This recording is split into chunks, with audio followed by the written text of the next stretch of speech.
अस्सलाम वालेकुम नाज़रीन, मुझे फरियाल कहते हैं। राइटर कहता है 1988 की बात है, जब मैं 9वीं क्लास में पढ़ता था।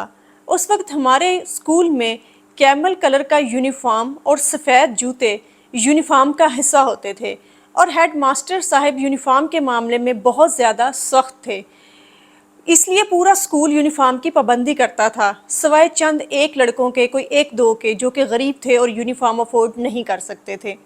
एक दिन सुबह की असम्बली के दौरान मैट्रिक का तालिबे इल्म आमिर बग़ैर यूनिफॉर्म के असम्बली की कतार में खड़ा था।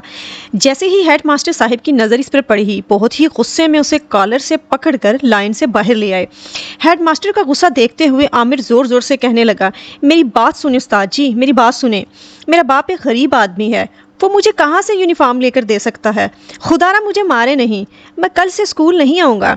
हेड मास्टर ने उसे छोड़ दिया और स्टेज पर चढ़कर तमाम तालबा से मुखातिब हुए कि असेंबली के बाद ये बच्चा आमिर एक एक करके तमाम क्लासेस में आएगा। आज आप लोगों को जो जो भी खर्च मिला है खाने के लिए, वो आप आमिर को दे देना ताकि वो यूनिफॉर्म ख़रीद सके।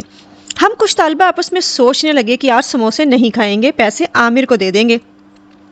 अभी क्लास का वक्त शुरू ही हुआ था कि हमारे उस्ताद फ़कीर मोहम्मद आ गए।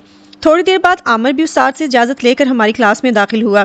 इसके हाथ में चंद नोट और कुछ सिक्के थे जो तालबा से जमा किए थे। उस्ताद फ़कीर मोहम्मद ने गुस्से में हम सबको मना किया कि कोई भी पैसे नहीं देगा और आमिर की जानिब देख कर कहा, डूब नहीं मरते जो भीख मांगते फिर रहे हो। क्या गुर्बत की आड़ में सारी ज़िंदगी भीख ही मांगोगे? वापस जाओ, जिन जिन से पैसे लिए हैं वापस करके आओ, मैं तुम्हें यूनिफॉर्म लेकर दूंगा। आमिर क्लास में गया और सबको इनके पैसे वापस करके आ गया। उस्ताद ने पूछा, शाम के वक्त कौन सा काम कर सकते हो? आमिर ने कहा, मेरा बाप मोची है, मैं जूतों की मुरम्मत करना और बूट पॉलिश करना जानता हूँ। उस्ताद ने पूछा कि इस पे कितना खर्च आएगा, तो आमिर ने कहा कि इसके लिए एक लकड़ी की पेटी, कुछ ब्रश और कुछ पॉलिश की ज़रूरत पड़ेगी। कुल मिला के तकरीबन कोई 150 के करीब इसका खर्चा आएगा। उस्ताद ने अपनी जेब में हाथ डाला और गिन कर कुछ रुपए उसे दिए और कहा, ये उधार हैं, तुम मुझे रोज़ के हिसाब से हर हफ्ते 7 रुपये वापस करना। इसके बाद मुझसे कापी मांगी और इसके 3 कोरे सफ़ात फाड़ कर निकाल लिए और इन पर कुछ लिखने लगे। तीनों चिट्ठियां आमिर को देते हुए कहा, एक चिट्ठी रशीद को देना, वो तुम्हें कपड़े लेकर देगा, तुम्हें 1 रुपये रोज़ाना के हिसाब से उसका कर्ज वापस करना है। दूसरी चिट्ठी खालिक मंगी को देना, वो तुम्हें बूट देगा, उसे भी 1 रुपये रोज़ के हिसाब से कर्जा वापस कर देना। ये तीसरी चिट्ठी यूसुफ दर्जी को देना, वो तुम्हें यूनिफॉर्म सी कर देगा, उसे भी 1 रुपये रोज़ाना के हिसाब से देने हैं। 4 रुपये कर्जा उतारने के लिए तुम्हें हर सूरत कमाना ही पड़ेगा, इतना कि तुम कर्जा उतार सको। इसके बाद तुम्हें अपनी मेहनत के ज़रिए आगे बढ़ना है, वरना एक बार भीख मांगने की आदत पड़ गई तो सारी ज़िंदगी भीख मांगते ही गुजरेगी। जब आमिर चला गया तो उस्ताद ने हमें कहा, आप लोग अपने जूतों की मुरम्मत और बूट पॉलिश आमिर से करा लेना। वक्त गुजरता गया और 12 साल बीत गए। वक्त कैसे तेज़ी से गुजरा पता ही नहीं चला। एक दफ़ा स्कूल में 10वीं क्लास के तलबा की अलविदाई पार्टी हो रही थी।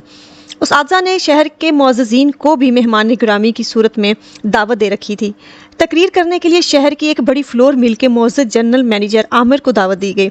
सफ़ेद काटन का सूट पहने अपनी तकरीर में इसी स्कूल में पेश आने वाले 1988 के वाक़े को सुनाते हुए आमिर रोने लगा। उस्ताद फ़कीर मोहम्मद के पैरों को छूते हुए उसने बताया कि किस तरह एक कामिल उस्ताद ने मुझे भीख मांगने से बचाया और मेहनत का सबक दिया।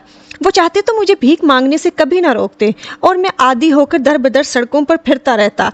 इसके अल्फाज में ऐसा असर था कि सुनने वालों के सीनों को खोल के रख दिया कि मांगने वाला, किसी पर इन्हिसार करने वाला किस कदर ज़िल्लत का शिकार होता है और मेहनत करके इंसान क्या कुछ हासिल नहीं कर सकता, जैसे कि आमिर ने किया। 12 साल में ही अपनी मिल खड़ी कर दी। कहते हैं कि एक उस्ताद ही होता है जो कि स्टूडेंट को अर्श से फर्श पे पहुंचा सकता है, जैसा कि आमिर को पहुंचाया। अब ये देखना हमने अपने इर्द गिर्द है कि हमारे आसपास किस तरह के उस्ताज़ा पाए जाते हैं और उस्ताद होने के नाते हमारी क्या ज़िम्मेदारियां बनती हैं।